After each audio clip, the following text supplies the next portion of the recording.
지난달 27일 서울 강남의 한 성형외과에서 눈 성형과 지방 흡입술 등을 받던 중국인 여성이 의식을 잃고 뇌사 상태에 빠진 사건이 있었습니다. 환자 유체만 열을 올린 나머지 가장 중요한 환자의 안전이 무시됐던 사건이었죠. 그런데 일각에서는 이러한 의료사고가 중국인 성형 관광이 과도히 팽창하면서 급기야 터질 것이 터지고 말았다. 이런 의견이 나오고 있습니다. 중국인 성형 관광, 과연 어디까지 문제가 골마 있는지 전문가의 의견 함께 들어보겠습니다. 한국의료수출협회 홍민철 사무총장 연결되어 있습니다. 총장님 안녕하십니까? 네, 안녕하세요. 네, 홍민철입니다. 반갑습니다.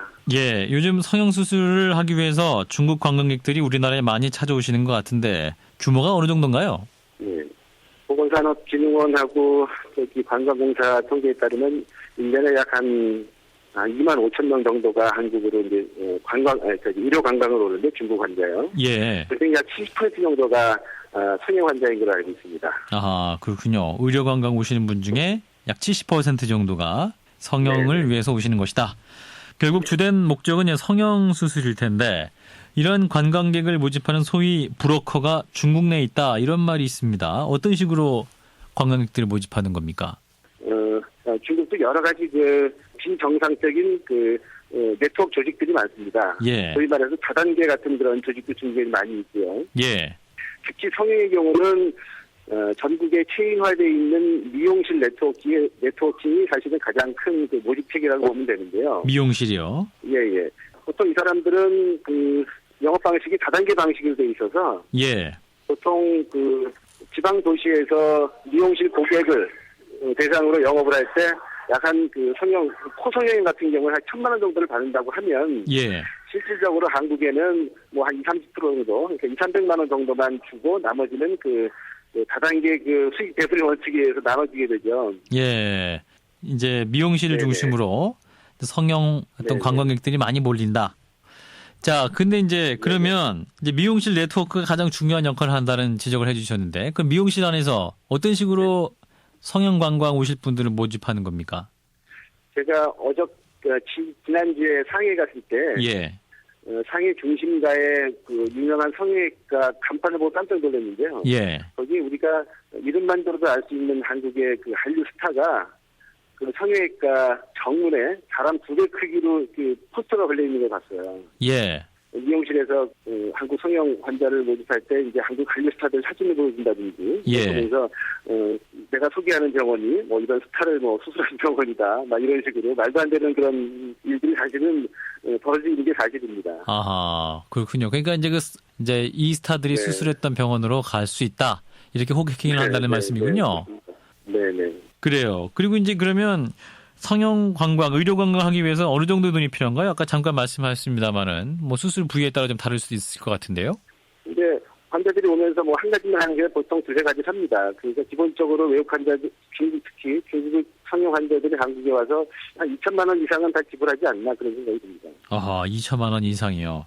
그러면 이게 이제 왜 이렇게 비싼 건가요? 그러니까 중간에 좀 게이트하는 다단계 방식이기 때문에 이렇게 좀 어떤 의료 비용이 부풀려지고 그렇게 되는 상황입니까? 네, 그런 부분도 있고요. 그리고 한 가지 말씀드리고 싶은 게 있는데요. 예. 보통 이거를 이 업계에서는 채널 영업이라 그러는데요. 채널 영업이요? 네, 채널 영업이라 그럽니다. 예. 병원이 직접 자체적으로 홍보를 해서 환자가 알고 찾아오는 게 아니고, 예. 다른 조직을 통해서 환자를 모셔오는, 그렇게 되면 이제 수수료를 줘야 되는 이제 비용이 발생을 하죠. 예. 그래서 아까 말씀드린 전국의 미용실을 통한 네트워크가 사실은 그 네트워크를 운영하는 조직 자체가 조직 공급자가 많은 게 사실입니다. 그래서 중국 내에서도 그런 조직을 통해서 유치하는 건 아무리 환자를 돈 많이 주고 데려온다고 하더라도 병원에서 사실은 반기지 않거든요. 예. 근데 그런 사람들이 지금 한국 시장을 보고 한국 시장으로 진출한 겁니다, 사실은. 아하, 그렇군요. 성형 비용들이 그럼 조직 폭력배에 들어간다 이렇게 볼 수도 있겠네요. 상당 부분이 이건 통계로 나오지 않는 부분이기 때문에 제가 느끼는 그런 바로는 상당 부분 그런 조직으로 들어가지 않는 생각이 듭니다. 예, 음성적으로 또 중국 조직 폭력배들에게 그런 돈들이 들어가고 있다. 그러면 그런 브로커들이 우리나라 성형 병원들과 그럼 어떻게 거래를 하는 겁니까? 사실 처음에는 그 사람들이 우리나라의 병원들을 모르기 때문에 예. 우리나라의 에이전시를 통했던 건 사실인데요. 한번 통하다 보면 이제 병원도 알게 되고 가격도 알게 되고 예. 그렇게 되면 직접적으로 이제 국내 합법적인 에이전시를 거치지 않고 중국에서 직접 한국 병원으로 연락을 해서 환자를 보내는 그리고 수수료를 갚는 그런 구조인데 이거는 명확한 불법 행위거든요. 예, 그렇군요. 예, 그러면 이런 불법 브로커들을 통해서 이제 하게 되면 어떤 문제가 발생합니까? 정상적으로 치료가 잘 돼서 환자가 만족하면 사실 아무 문제가 없는데요. 예.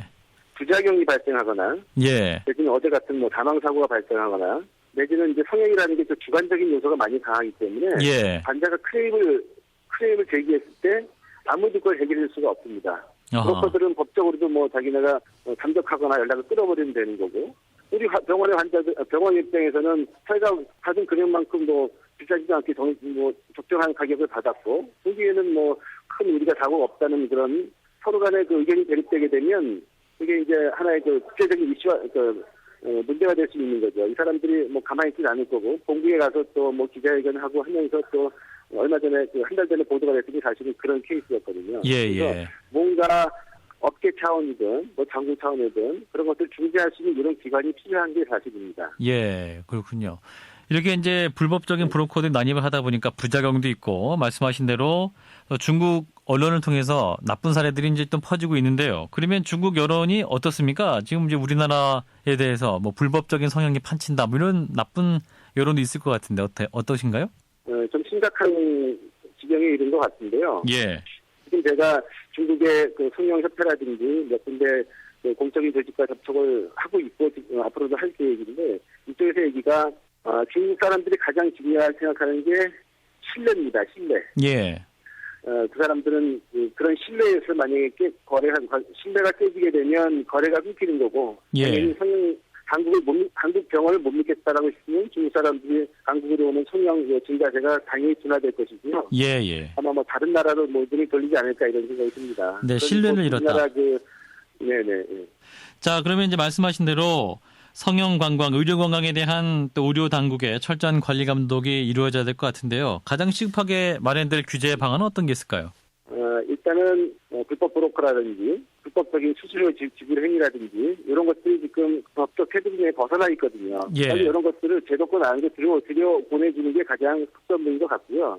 그리고 두 번째는 산업적 차원에서 뭔가 좀 파이를 키울 수 있는 그런 여러 가지 제도적인 그런 장치도 필요하지 않나 그런 생각이 듭니다. 예, 음성적인 것이 아니라 투명하게 좀 관리가 필요하다는 말씀이세요. 네, 여기까지 듣겠습니다. 고맙습니다. 감사합니다. 네. 한국의료수출협회 홍민철 사무총장이었습니다.